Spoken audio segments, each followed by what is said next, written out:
A number of years ago, Hester and I joined my uncle and aunt's family at a vacation house they own in Point Clear, Alabama.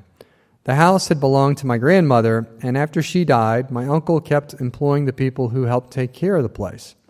My cousins would trek over from New Orleans perhaps once or twice a year. On this particular occasion, Hester and I had driven down from Memphis to join them. The house had a swimming pool, and it was a train wreck, more of a pond. It had festered without maintenance for months, and the beautiful live oak trees that surrounded and shaded the area had done their thing. And this pool was not small, not Olympic-sized, but think big pool. The eastern shore of Mobile Bay is a bit of paradise. You can play golf, fish, ride a bike on manicured trails, or run over to the nearby hotel pool where my aunt and uncle were members. Instead, my uncle was distraught.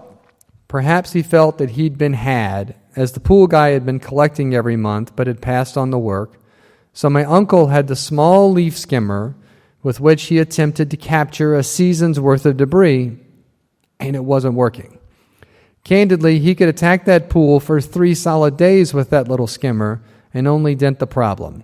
He lacked the right tools for the job. My younger cousins wanted to play with their dad, but they couldn't get him to move past the gnarly pool.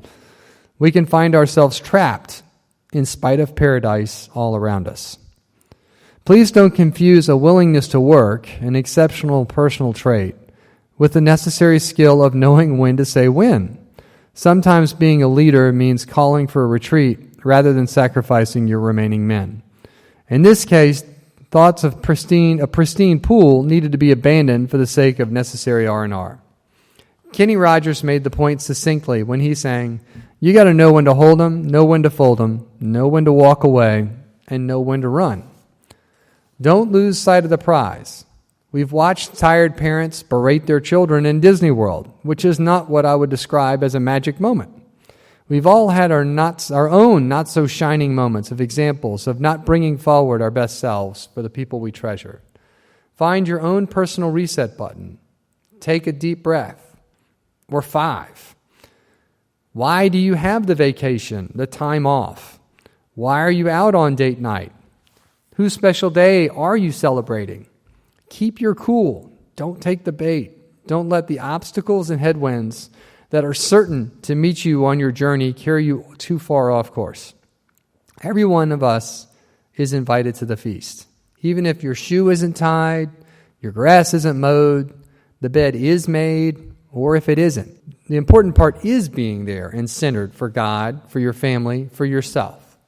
Jonathan's sermon this morning let us know that when it comes to serving God, we can't mess it up. We just need to be intentional and make the effort. You're here, and that matters. Martha allowed herself to be distracted by her many tasks. It's not that we need to try harder. We need to be intentional and not lose sight of why we're on the journey in the first place. Sometimes the model of Mary from today's gospel is worth trying in this bustling, busy world. Let us bring ourselves to the feet of the Lord and listen to what He is trying to share with us.